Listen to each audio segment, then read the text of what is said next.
어르신 3 이야기에 오신 여러분을 환영합니다.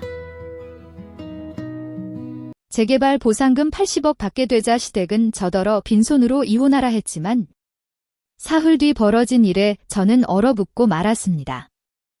시집살이 5년.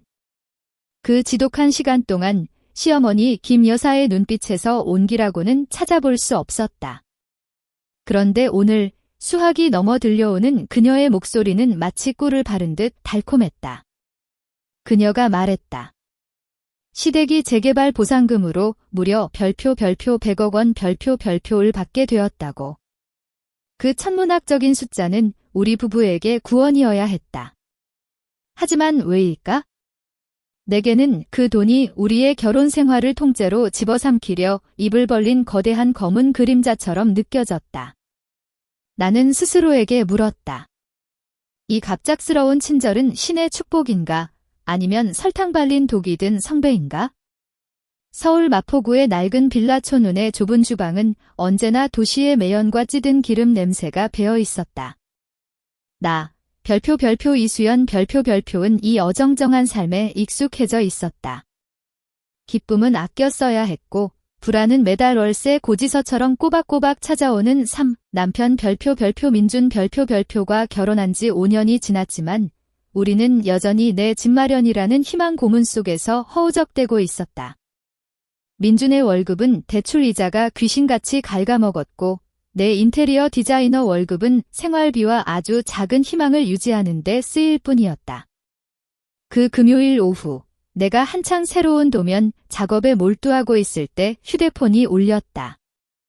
액정에 뜬 이름 시어머니 3글자에 가슴이 턱하고 막혔다. 냉정하고 엄격한 김 여사. 그녀가 내게 전화를 거는 일은 1년에 손에 꼽을 정도였고 그마저도 잔소리나 임신 독촉뿐이었으니까. 수연이니? 바쁘니? 김 여사의 목소리가 낯설 정도로 상냥했다. 네, 어머님. 일하는 중이에요. 무슨 일 있으세요? 나는 당황하며 물었다. 김 여사가 깔깔거리며 웃었다. 5년 동안 한 번도 들어본 적 없는 호탕한 웃음소리였다. 아주 큰 경사가 났다, 얘야. 상상도 못할 경사야. 오늘 저녁에 민준이한테 당장 집으로 오라고 해라. 내가 제일 좋아하는 매운 갈비찜 해놨다. 꼭 일찍 와야 한다. 알았지? 민준이 승진이라도 한 줄 알았다. 아니면 대형 프로젝트를 따냈거나. 하지만 이어진 김 여사의 말은 나를 의자에서 벌떡 일어나게 만들었다. 종로에 있던 그 낡은 상가 건물 말이다. 그 구역이 재개발 확정이 났어. 보상금이 얼마인 줄 아니? 100억 원이란다. 현금으로 100억이야. 100억 원. 머릿속이 하얘졌다. 평생을 개미처럼 일해도 만져볼 수 없는 돈이었다. 그것은 단순한 돈이 아니었다. 지긋지긋한 대출금으로부터의 해방이자 진정한 자유였다. 너무나 갑작스러운 행운에 나는 한참 동안 멍하니 서 있어야 했다. 그날 저녁, 나는 평소보다 공들여 화장을 하고 아껴둔 원피스를 꺼내 입었다. 하지만 퇴근한 민준의 반응은 내 예상과 전혀 달랐다. 그는 여느 때처럼 짜증 가득하고 무심한 얼굴이었다. 100억. 알았어. 부모님이 방금 연락하셨어. 너 먼저 가 있어? 나 회사에 급한 일이 있어서 야근하고 늦게 갈 거야. 아, 그리고 이 얘기 절대 밖에서 하지 마. 민주는 퉁명스럽게 내뱉고 전화를 끊었다. 남편의 싸늘한 반응은 들떠있던 내 마음에 찬물을 끼얹었다. 인생이 바뀌는 순간인데 적어도 아내와 함께 기뻐하고 계획을 세워야 하는 것 아닌가? 종로구 평창동 시댁의 낡은 단독주택에 도착했을 때 공기는 평소와 달랐다. 김 여사가 현관까지 달려나와 내 손을 덥석 잡았다. 우리 며느리 왔니? 어서 앉아라. 이거 내가 직접 만든 별표 식혜 별표인데 좀 들어봐. 그녀는 내 머리카락을 쓰다듬으며 웃었다. 소름이 돋을 만큼 낯선 다정함이었다. 거실 소파에 앉아있던 시아버지 박 영감도 공방대 대신 고급 시가를 피우며 인자하게 미소 지었다. 저녁 내내 두 노인은 번갈아 가며 나를 칭찬하기 바빴다. 수연이가 우리 집에 들어온 게 복이지. 김 여사가 큼직한 갈비 한 점을 내 그릇에 올려주며 말했다. 너랑 민준이 이제 돈 걱정은 하지 마라. 너희 대출금 많은 거 안다. 이 돈은 우리 가족 모두의 것이니까 엄마 아빠가 다 해결해 줄게. 나는 조심스럽게 입을 열었다. 어머님, 아버님. 워낙 큰 돈이니 신중하게 의논해봐야 하지 않을까요? 일단 은행빚부터 갚고 나머지는 에이, 돈 문제는 우리랑 민준이한테 맡겨. 박 영감이 내 말을 뚝 잘랐다. 우리가 다 계획이 있으니까 너는 그냥 편하게 살면 돼, 알았지? 그리고 김 여사는 다시 달콤한 말들을 늘어놓으며 내 잔에 술을 채웠다. 밤 9시가 넘어서야 민준이 파김치가 된 얼굴로 들어왔다. 그는 나와 눈도 마주치지 않고 건성으로 인사만 한 채 제 방으로 쏙 들어가 버렸다. 집으로 돌아가려 할 때 김 여사가 현관에서 나를 붙잡았다. 목소리가 은밀하게 낮아졌다. 아, 참, 수연아. 이 경사스러운 일 말이다. 절대 친정에는 알리지 마라. 특히 사돈어른께는 비밀로 해. 네. 왜 엄마한테 비밀로 해요? 엄마도 기뻐해 주실 텐데요. 김 여사의 눈동자 깊은 곳에서 무언가 번뜩였지만 순식간에 사라졌다. 입가에는 여전히 미소가 걸려 있었지만 눈은 웃고 있지 않았다. 사돈어른이 워낙 깐깐하시고 걱정이 많으시잖아. 돈 문제는 사람이 많이 알수록 복잡해져. 우리끼리 정리 다 끝내고 나중에 말씀드리자. 우리 착한 며느리, 내 말 들을 거지? 나는 고개를 끄덕였지만 가슴 한구석에서 불안감이 피어올랐다. 친정엄마 별표한 여사 별표는 평생 나를 위해 헌신한 분이었다. 왜 엄마에게 이 기쁜 소식을 숨겨야 한단 말인가? 시부모의 과한 친절, 남편의 회피, 그리고 김 여사의 기묘한 입단속. 모든 것이 불투명한 안개처럼 느껴졌다. 그날 밤 침대에 누웠지만 잠이 오지 않았다. 민주는 내게 등을 돌린 채 자는 척하고 있었다. 100억 원이라는 돈이 우리 부부 사이를 거대한 벽처럼 가로막고 있는 기분이었다. 돈은 행복이어야 하는데 지금 내게는 날카로운 경고장처럼 느껴졌다. 나는 결심했다. 시어머니의 당부 따위는 상관없었다. 내일 당장 친정에 가서 엄마와 상의해야겠다. 엄마라면, 산전수전 다 겪은 엄마라면 이 상황을 꿰뚫어 볼 수 있을 테니까. 다음 날 아침, 민준이 지방 출장을 핑계로 서둘러 집을 나서자마자 나는 택시를 잡아탔다. 목적지는 경기도 양평, 엄마가 사는 곳이었다. 엄마 한 여사는 마당에서 난초를 손질하고 있었다. 온화해 보이지만 그 눈매만은 누구에게도 쉽게 속지 않을 만큼 예리한 분이었다. 어머, 우리 딸. 웬일로 이렇게 일찍 왔어? 엄마는 흙 묻은 손을 옷자락에 쓱쓱 닦으며 나를 반겼다. 나는 집 안으로 들어가 차를 한 잔 끓여놓고 모든 것을 털어놓았다. 100억 보상금, 시어머니의 낯선 친절, 민준의 냉담함, 그리고 김 여사의 입단속까지. 엄마, 기뻐해야 하는데 자꾸 불안해요. 100억이라니 너무 비현실적이잖아요. 한 여사는 찻잔을 내려놓으며 침묵했다. 무거운 정적이 흘렀다. 그녀의 눈빛이 차갑게 가라앉았다.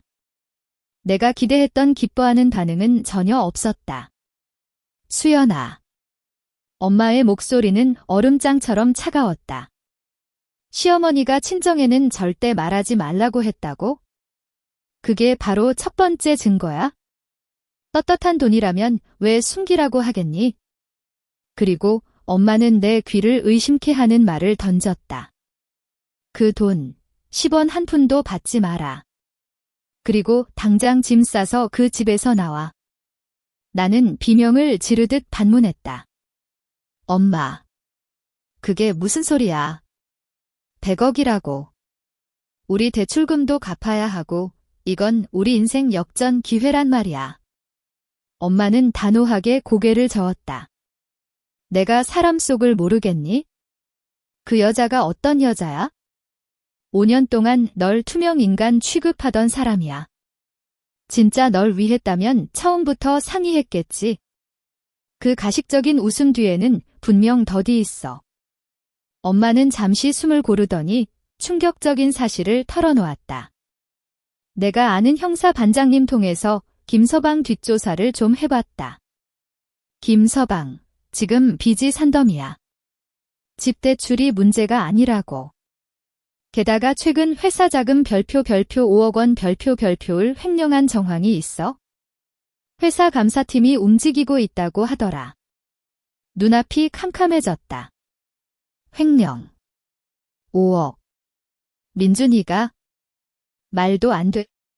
민준 씨가 그럴 리 없어요. 민준이가 널 피하는 꼴을 봐라. 찔리는 게 없으면 왜 그러겠니? 내 말 명심해. 그 보상금은 축복이 아니야. 망해가는 그 집안을 살리기 위한 재물로 내가 필요한 거야? 밤늦게 서울집으로 돌아오는 길, 엄마의 경고가 귓가에서 윙윙거렸다. 확인해야 했다. 새벽 1시. 나는 자는 척하며 숨을 죽였다. 옆에 누워있던 민준이 조용히 일어났다. 그는 휴대폰을 들고 베란다로 나가 문을 닫았다. 나는 살며시 눈을 뜨고 귀를 곤두세웠다. 희미하지만 분명한 민준의 목소리가 들려왔다. 언제 송금되는데 빨리 처리해야 한다고 했잖아. 별표 그 여자 나를 지칭하는 듯 했다. 별표는 이미 서류에 도장 찍었어. 걱정 마. 돈만 들어오면 다 해결돼. 그리고 민준이 목소리를 낮췄다. 별표 미라 별표야. 딱 6개월만 참아. 6개월이면 돼. 6개월. 미라. 심장이 덜컥 내려앉았다. 민준이 들어오자 나는 황급히 눈을 감았지만 눈물이 베개로 스며들었다. 우리 부부 사이에 차가운 철벽이 세워진 느낌이었다. 다음 날 아침, 민준이 출근하자마자 나는 그의 노트북을 열었다. 인터넷 방문 기록을 뒤졌다. 내 손이 와들와들 떨렸다. 그는 강남 청담동에 있는 최고급 산부인과 홈페이지에 수시로 접속하고 있었다. 엄마의 경고, 민준의 통화 내용, 그리고 산부인과. 모든 퍼즐 조각이 하나의 끔찍한 진실을 가리키고 있었다. 100억이라는 화려한 조명 아래 내 결혼 생활은 철저한 배신과 음모로 썩어 들어가고 있었던 것이다. 나는 눈물을 닦았다. 이제는 감정이 아니라 이성으로 움직여야 할 때였다. 엄마의 말대로.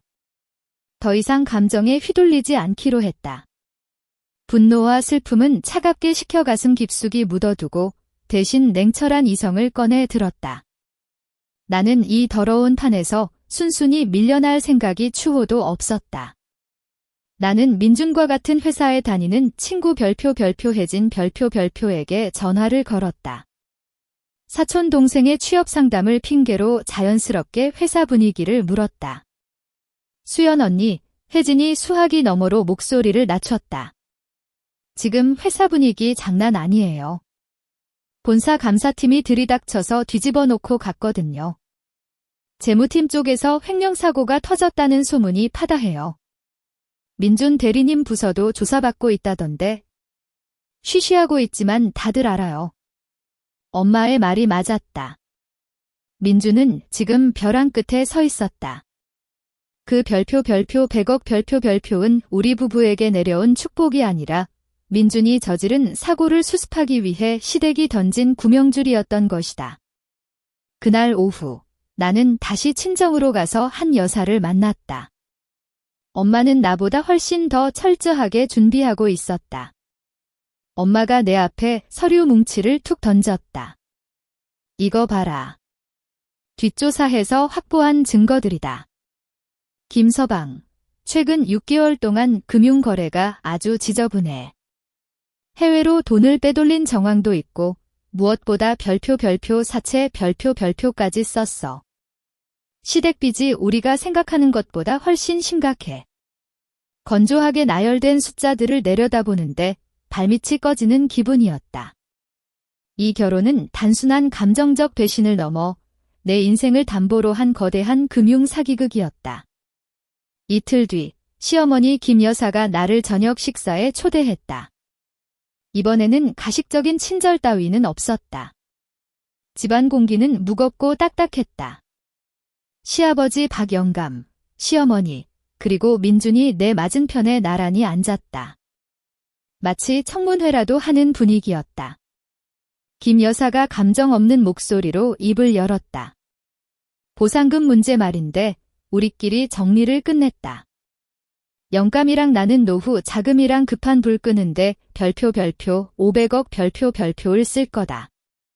민준이는 사업 자금이랑 빚 갚는데 별표 400억 별표를 가져가기로 했고. 그리고 며느리 너한테는 우리도 섭섭지 않게 챙겨주마. 너한테 별표 100억 별표를 주기로 했다. 100억 평범한 부부라면 평생 만져보지도 못할 거액이다. 하지만 전체 보상금 1000억에 비하면 초라한 액수였고 무엇보다 그 돈에는 더러운 조건이 붙어 있었다. 박 영감이 내 앞으로 서류 한 장을 밀었다. 이건 별표 재산 분할 포기 각서 별표 다 100억은 우리가 며느리한테 주는 특별 보너스라고 생각하렴. 대신 여기 도장 찍어라. 앞으로 시댁 재산이든 남편 재산이든 일절 관여하지 않고 권리를 포기하겠다는 내용이야. 깔끔하게 정리하고 살자꾸나. 나는 민준을 쳐다봤다. 남편으로서 최소한의 양심이라도 보여주길 기대했다. 하지만 그는 팔짱을 낀 채 차가운 얼굴로 부모 편에 섰다. 자기야, 그 정도면 큰돈이야. 부모님 배려에 감사해야지. 보상금은 부모님 재산이니까 우리 부부 공동재산이랑은 상관없어. 그냥 빨리 찍고 끝내자. 공공연한 배신. 뺨을 한 대 얻어맞은 기분이었다. 그들의 시나리오는 완벽했다. 푼돈으로 내 입을 막고 권리를 박탈한 뒤 나머지 돈으로 민준의 빚을 갚고 그의 새로운 가정을 꾸리려는 속셈이었다. 나는 심호흡을 했다. 엄마가 일러준 전략이 떠올랐다. 살을 내주고 뼈를 취해라. 나는 김 여사와 민준을 번갈아 보며 경멸에 가까운 미소를 지었다. 아버님, 어머님, 그리고 민준 씨. 내 목소리는 서늘할 정도로 차분했다. 호의는 감사하지만 저는 그 100억 받지 않겠습니다. 저와 민준 씨는 아직 법적인 부부예요. 이게 시댁의 고유 재산이라면 제가 감히 받을 자격이 없죠. 이 보상금에 대한 모든 권리 깨끗하게 포기하겠습니다. 세 사람의 입이 떡 벌어졌다. 김 여사가 말을 더듬었다. 뭐라고? 100억을 안 받겠다고? 나는 망설임 없이 재산 포기 각서에 서명했다. 돈은 10원 한 푼 받지 않은 채 그리고 확인 사살이라도 하듯 덧붙였다. 제 자발적인 의사로 서명했습니다. 보상금 전 한 푼도 필요 없습니다. 거액을 거절하는 나의 돌발 행동에 시댁 식구들은 완전히 무장해제되었다. 그들의 눈에 나는 자존심만 세고 멍청해서 제 발로 굴러들어온 복을 차버린 아주 다루기 쉬운 호구로 보였을 것이다. 하지만 그들은 몰랐다. 내가 거실 테이블 밑에 휴대폰을 숨겨두고 이 모든 대화, 특히 강압적인 각서 요구와 내가 돈을 거절하는 과정을 녹음하고 있었다는 사실을. 이것은 그들의 기망 행위를 증명할 결정적인 증거였다. 나는 그 집을 나오며 기묘한 해방감을 느꼈다. 엄마의 작전 1단계 성공. 나는 미끼를 던졌고 이제 진짜 게임이 시작되었다. 다음 날 나는 엄마와 함께 서초동법조타운에 있는 안 변호사 사무실을 찾았다. 엄마의 오랜 지인이자 이 바닥에서 잔뼈가 굵은 베테랑이었다. 안 변호사는 내 이야기를 듣고 내가 가져온 녹음 파일과 각서 사본을 검토했다. 이수연 씨, 아주 훌륭한 대처였습니다. 안 변호사가 확신에 찬 미소를 지었다. 돈을 한 푼도 받지 않고 각서에 서명한 것, 그게 신의 한 수입니다. 보통 이런 각서는 배우자가 기망을 당했거나 강압적인 상황에서 작성된 경우 무효가 됩니다. 특히 남편이 막대한 채무를 갚거나 다른 살림을 차리기 위해 재산을 은닉하려 했다는 게 증명되면 이 각서는 휴지 조각이 되는 거죠. 사기. 라는 말씀이시죠? 정확합니다.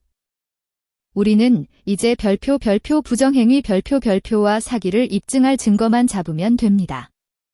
집으로 돌아오니 민주는 콧노래를 부르며 요리를 하고 있었다. 내가 제일 좋아하는 파스타를 만들고 있었다. 각서에 도장을 받아냈으니 마음이 놓인 모양이었다. 역겨운 연극이었다. 나는 그가 주방에서 요리하는 틈을 타 안방으로 들어갔다. 심장이 터질 것 같았지만 발소리를 죽이고 옷장 깊숙한 곳을 뒤졌다. 넥타이 보관함 밑바닥. 역시나 그가 숨겨둔 세컨드 폰이 있었다. 내 생일로 설정된 비밀번호를 누르자 이 얼마나 모순적인가 사진첩이 열렸다. 낯선 여자, 별표 미라 별표와 찍은 다정한 사진들이 쏟아졌다. 그리고 내 피를 차갑게 식게 만든 사진 한 장. 배가 남산만한 임산부의 모습. 민준이 통화에서 말했던 대로 6개월은 좋게 되어 보였다. 청담동 유명 산부인과 초음파 사진까지 있었다. 태아의 성별은 자들. 두 집 살림. 사기. 재산 은닉. 모든 퍼즐이 맞춰졌다. 나는 휴대폰을 제자리에 두고 거실로 나왔다. 식탁에 파스타를 내려놓는 민준을 보며 나는 포크를 드는 대신 그를 똑바로 응시했다. 김민준 씨. 내 목소리에는 물기 하나 없었다. 당신 세컨드폰, 내가 다 봤어. 미라 씨 임신 6개월이라며? 아들이라 좋겠네. 민준의 얼굴에서 핏기가 싹 가셨다. 들고 있던 국자가 바닥으로 쨍하고 떨어졌다. 무슨 소리야?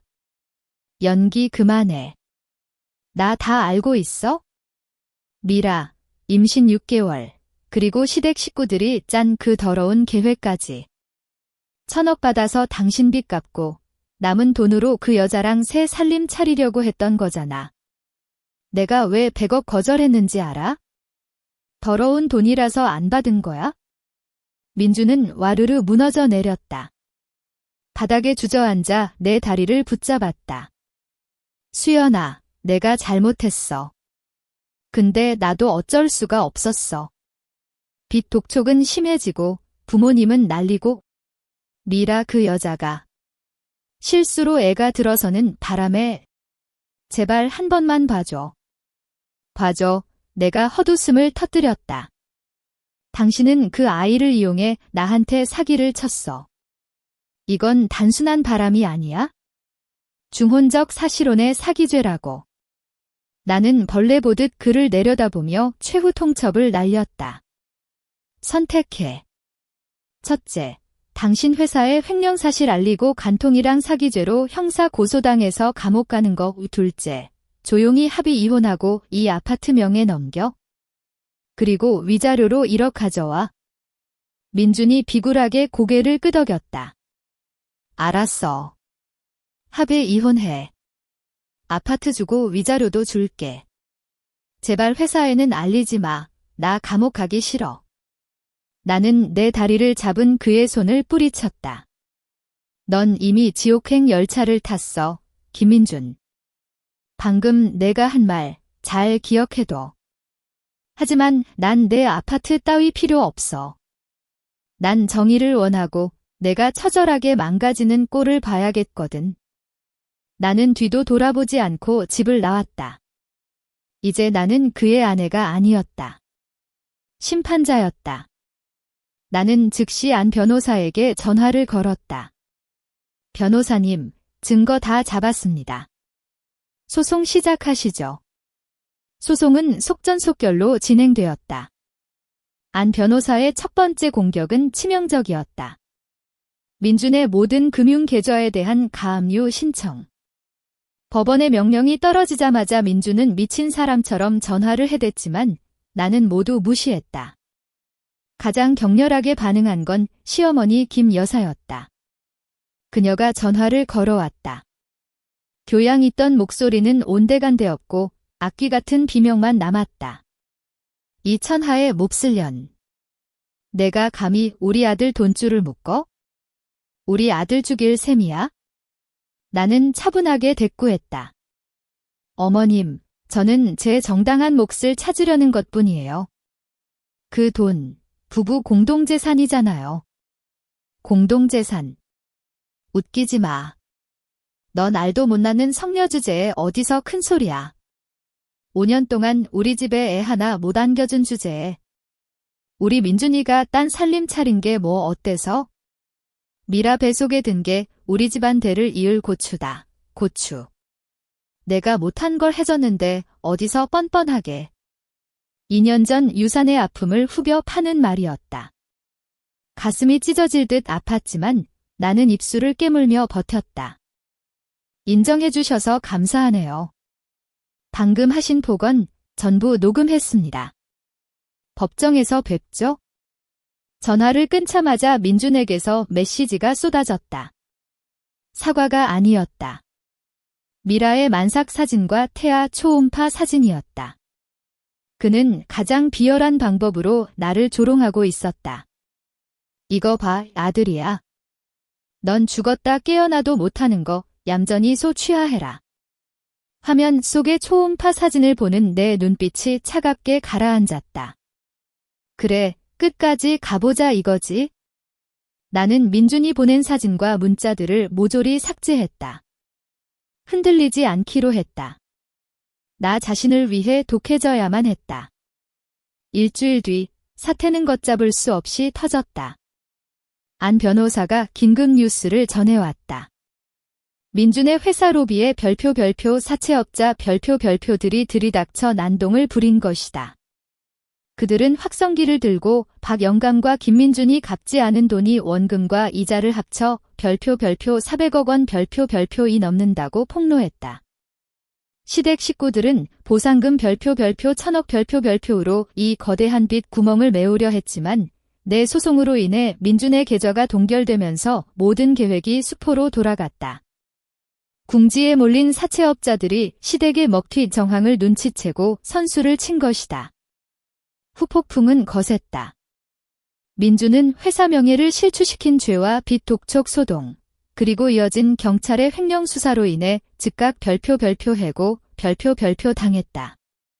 나는 안 변호사 사무실에 앉아 정식 이혼 소장에 서명했다. 펜을 쥔 손은 더 이상 떨리지 않았다. 청구 취지는 명확했다. 기망에 의한 재산 분할 포기 각서, 무효 확인, 정당한 재산 분할 외도 및 사기에 대한 위자료 청구. 이수연 씨, 오늘 당신은 비로소 자신을 지키기 위해 일어선 겁니다. 안 변호사가 말했다. 그들은 당신을 빈손으로 내쫓으려 했지만 계산을 잘못했어요. 당신은 당신이 받아야 할 모든 것을 가지고 나오게 될 겁니다. 창밖으로 서울의 햇살이 쏟아지고 있었다. 그것은 죽어버린 결혼 생활의 잔재가 아닌 정의의 서광처럼 느껴졌다. 소장이 송달되자 시댁은 패닉에 빠졌다. 구름 위를 걷던 그들의 삶이 시궁창으로 곤두박질치기 시작했다. 먼저 반응한 건 김 여사였다. 그녀는 경기도 양평 친정집까지 쫓아왔다. 연락도 없이 대문을 발로 차며 난동을 부렸다. 한 여사. 당장 나와. 딸 교육을 어떻게 시킨 거야? 그 여우 같은 년이 내 아들 앞길을 다 막아놨어. 엄마는 차분하게 대문 밖으로 나갔다. 김 여사, 채통 좀 지키시죠. 사돈끼리 볼장 다 봤으니 할 말 있으면 법정에서 하세요. 당장 돌아가지 않으면 경찰 부르겠습니다. 김 여사가 길길이 날뛰자 엄마는 가차없이 보안 요원을 불렀다. 김 여사가 쫓겨난 뒤 엄마는 혀를 찼다. 돈에 눈이 멀어 사람 꼴을 잃었구나. 쯧쯧. 그 사이 안 변호사는 충격적인 사실을 추가로 확인해 주었다.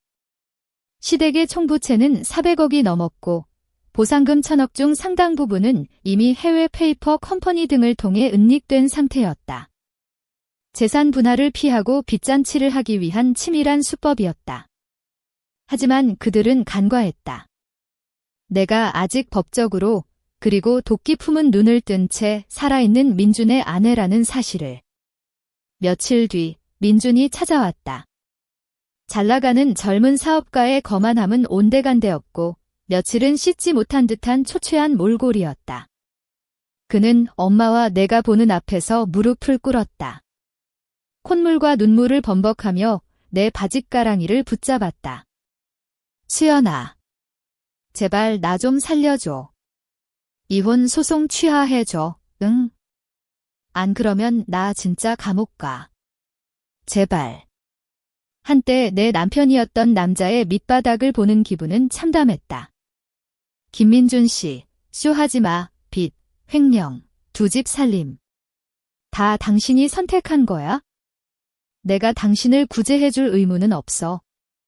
그러자 민준이 벌떡 일어났다. 눈빛이 비굴함에서 광기로 변했다. 맹세해. 나 미라랑 끝낼게. 그 뱃속에 있는 애? 필요 없어. 낳자마자 입양 보내버릴게. 그러니까 제발 소송만 취하해줘. 자기 핏줄인 6개월 된 아이를 입양 보내겠다는 말을 듣는 순간 역겨움이 치밀어 올랐다. 인간이 아니었다. 김민준, 나는 그를 벌레 보듯 내려다보며 말했다. 당신은 나만 속인 게 아니라 법을 기만했어. 횡령 5억의 중혼적 사실혼까지. 나뿐만 아니라 사회 전체를 속인 사기꾼이랑은 못 살아. 당장 내 집에서 나가. 나의 단호한 거절에 민준은 본색을 드러냈다. 책상을 콱 내리치며 고래고래 소리를 질렀다. 너 내가 죽었으면 좋겠지? 좋아. 이혼. 절대 안 해줘. 내가 늙어 빠져서 꼬부랑 할머니 될 때까지 소송 질질 끌 거야. 평생 이혼녀 딱지도 못 달게 해줄 거라고.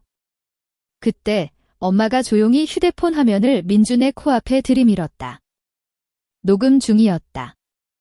김서방, 제 무덤을 아주 깊게 파는구만. 방금 협박한 거 다 녹음했다. 썩 꺼져. 자네 집안은 이미 끝났어. 민준은 비틀거리며 쫓겨났다. 이제 이것은 돈이나 사랑 싸움이 아니었다. 인간의 존엄을 건 전쟁이었다. 첫 공판을 앞두고 엄마가 내게 서류 봉투 하나를 건넸다. 수연아. 내가 독립심 강한 건 알지만 엄마는 널 빈손으로 내보낼 수가 없었어. 지난 10년 동안 내 이름으로 틈틈이 모아둔 거다. 봉투 안에는 별표 부산 해운대 별표의 오피스텔 등기 권리증과 현금 별표 3억 원 별표 2등 통장이 들어있었다. 부산에서도 제일 전망 좋은 곳이야. 이미 대출 다 갚았다. 그리고 이건 정착 자금이고. 눈물이 핑 돌았다. 엄마는 묵묵히 아주 오래전부터 나의 홀로서기를 준비하고 있었던 것이다. 돈 걱정은 하지 마라. 법정에 들어갈 때 고개 숙이지 마. 넌 버림받은 여자가 아니라 당당하게 독립하는 여자니까. 드디어 열린 첫 번째 재판. 분위기는 살벌했다. 민준 측 변호사는 예상대로 나를 깎아내리는 전략을 썼다. 피고, 민준, 도 실수는 인정합니다만 원고, 나의 기여도는 0에 가깝습니다. 게다가 원고의 산부인과 기록을 보시죠. 2년 전 유산 이후 임신이 어려운 상태입니다. 아내로서, 엄마로서의 역할을 다하지 못했기에 피고가 밖으로 눈을 돌리게 된 원인을 제공했습니다. 방청석이 술렁거렸다. 나의 가장 아픈 상처인 유산을 공격 수단으로 삼다니. 정말이지 비열한 놈들이었다. 하지만 안 변호사는 눈 하나 깜짝하지 않았다. 그는 차분하게 반격에 나섰다. 존경하는 재판장님. 피고 측은 원고의 불임을 탓하고 있습니다. 그렇다면 저희는 피고가 상간녀 미라와 중혼적 관계를 맺고 아이를 가졌다는 명백한 증거를 제출합니다. 또한 피고는 원고를 기망하여 재산 포기 각서를 쓰게 한 뒤 보상금을 은닉하고 횡령하려 했습니다. 안 변호사는 법정에 녹음 파일을 틀었다. 야, 이 알도 못나는 성녀 주제에. 김 여사의 악다구니. 애는 입양 보내면 돼. 이혼 소송 질질 끌어서 늙어 죽게 만들 거야. 민준의 패륜적인 발언. 민준의 변호사는 입을 다물었다. 명백한 가정폭력과 사기 의도가 만천하에 드러난 순간이었다. 재판장은 망치를 두드렸다. 본 법정은 피고 김민준의 유책 사유가 심대하다고 판단한다. 피고의 외도, 기망 행위, 그리고 원고에 대한 정신적 학대가 인정된다. 이에 따라 원고가 작성한 재산 포기 각서는 강박과 기망에 의한 것이므로 무효임을 선고한다. 또한 법원은 즉시 접근 금지 명령을 내렸다. 완벽한 승리였다. 나는 10년 묵은 체증이 내려가는 기분이었다. 나는 돈뿐만 아니라 짓밟혔던 내 자존심을 되찾았다. 판결 이후 시댁은 걷잡을 수 없이 무너져 내렸다. 엄마의 예언대로였다. 민주는 며칠 뒤 횡령, 5억 원 및 사기 혐의로 구속되었다. 호화로운 생활은 끝났고 차가운 구치소 바닥이 그를 기다리고 있었다. 언론은 자극적인 헤드라인을 뽑아냈다. 재벌 꿈꾸던 30대 사업가 1,000억 보상금 노리고 조강지쳐 버렸다가 철창행. 시댁은 사회적으로 매장당했다. 거래처는 모두 끊겼고 은행과 사채업자들의 빚 독촉에 시달리던 시아버지 박영감은 결국 충격을 이기지 못하고 뇌졸중으로 쓰러져 중환자실에 실려갔다. 법원은 민준 명의의 남은 재산, 즉 우리가 살던 아파트와 숨겨둔 현금 20억 원가량을 모두 가압류했다. 재산 분할 판결이 확정되면 그중 절반 이상은 내 것이 될 터였다. 나는 그들의 몰락을 지켜보며 통쾌함보다는 깊은 허무함을 느꼈다. 탐욕과 거짓이 한 가족을 어떻게 파멸시키는지 똑똑히 목격했기 때문이다. 나는 서울을 떠나기로 했다. 이곳은 너무 많은 상처로 얼룩져 있었다. 판결을 기다리는 동안 나는 엄마와 많은 시간을 보냈다. 엄마는 정원에서 차를 마시며 말했다. 수연아, 내가 얻은 가장 큰 전리품은 돈이 아니야. 바로 너 자신이다. 엄마는 처음으로 아빠 이야기를 꺼냈다. 아빠 역시 외도하고 딴 살림을 차렸던 사람이었다. 그때 나도 죽고 싶었어. 하지만 깨달았지? 여자가 경제적으로 자립하지 못하면 평생 고개 숙이고 살아야 한다는 걸 그래서 악착같이 일했어. 너는 내 전처를 받지 않게 하고 싶었다. 엄마의 고백은 내 가슴을 울렸다. 나는 깨달았다. 내 꿈은 서울의 비싼 아파트도 부자 남편도 아니었다. 내 이름을 건 인테리어 디자인 스튜디오, 그리고 누구에게도 의존하지 않는 주체적인 삶. 이제 나는 부산으로 간다. 그곳에서 진짜 내 인생을 시작할 것이다. 엄마, 저 결심했어요. 나는 단호하게 말했다. 서울을 떠날래요. 별표 부산 별표로 내려가서 제 꿈이었던 디자인 스튜디오를 열고 싶어요. 이곳은 아픈 기억이 너무 많아서 숨이 막혀요. 엄마는 그럴 줄 알았다는 듯 흐뭇한 미소를 지으셨다. 그래, 우리 딸의 내가 비로소 너 자신을 찾았구나. 엄마는 우리 수연이가 누구보다 찬란하게 살았으면 좋겠어. 안 변호사님도 내 결정을 전폭적으로 지지해 주었다. 그는 남은 법적 절차를 깔끔하게 마무리해 주었다. 엄마 또한 중대 결심을 하셨다. 경기도 양평에 집을 전세로 내놓고 그 보증금과 짐을 챙겨 나와 함께 부산으로 가시겠다고 했다. 부산이라? 바다도 있고 활기차서 좋지. 엄마가 따라가서 계속 내 뒷바라지 해주마. 넌 일만 해. 집안일이랑 밥은 이 엄마가 다 책임질 테니까. 서울을 떠나던 날 나는 5년을 살았던 그 끔찍한 신혼집 쪽으로는 고개도 돌리지 않았다. 오직 앞만 보고 달렸다. 쓰라린 상처는 굳은 살이 되었고 그것은 나를 더 단단하게 만들었다. 부산으로 향하는 KTX 열차 안에서 나는 비로소 다시 태어나는 기분을 느꼈다. 서울의 혹독한 겨울은 뒤로 하고 도착한 부산의 공기는 따뜻하고 역동적이었다. 마치 내 인생의 새로운 페이지처럼 밝고 희망찼다. 2달 뒤 법원의 최종 판결문이 등기로 도착했다. 원고, 니수연, 전부 승소. 법원은 서울 아파트를 처분하여 민준의 남은 빚을 청산하고 남은 차액과 민준의 은닉 재산 중 일부를 합쳐 나에게 지급하라고 판결했다. 그 금액은 약 3억 원 위여기에 위자료까지 포함된 금액이었다. 엄마가 내어주신 쌈짓돈 약 1억 원과 내가 받은 판결금을 합쳐 나는 꿈을 향해 첫 발을 내디뎠다.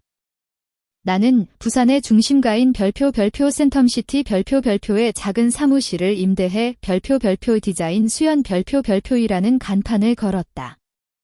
창업 초기에는 모든 것이 낯설고 힘들었다. 하지만 나는 난생 처음으로 가슴 벅찬 열정을 느꼈다. 매달 갚아야 할 대출 이자도 시댁의 눈치도 없었다. 나는 오롯이 나 자신을 위해, 내 가치와 품격을 위해 일했다. 그렇게 2년이 흘렀다. 내 재능과 도끼 어린 노력 덕분에 스튜디오는 자리를 잡았고 부산 업계에서 꽤 이름난 곳으로 성장했다. 나는 더 이상 돈 때문에 전전긍긍하던 며느리가 아니었다. 나는 경제적 자유를 이룬 당당한 여성 CEO가 되었다. 나는 수익의 일부를 모아 제주도 해안가에 있는 예쁜 테라스 하우스를 매입해 엄마 명의로 해드렸다. 엄마, 이거 엄마 선물이에요. 그동안 저 때문에 고생 많으셨잖아요. 이제 여기서 편안하게 노후 즐기세요. 등기 권리증을 건네자 엄마의 눈시울이 붉어졌다. 엄마가 나를 꼭 안아주었다. 우리 딸, 정말 장하다. 엄마는 내가 너무 자랑스러워. 이것 봐라. 결국 경제적 독립이야말로 여자가 쓸 수 있는 최고의 왕관이라니까. 한편 탐욕스러웠던 시댁, 아니 조씨 일가의 최후는 비참했다. 민주는 횡령죄가 확정되어 차가운 감옥에서 복역 중이다. 남겨진 산더미 같은 빚은 고스란히 시부모인 박영감과 김 여사에게 돌아갔다. 상간녀 미라는 민준이 감옥에 가기 직전 쥐어준 푼돈을 챙겨 아이를 데리고 야반도주했다.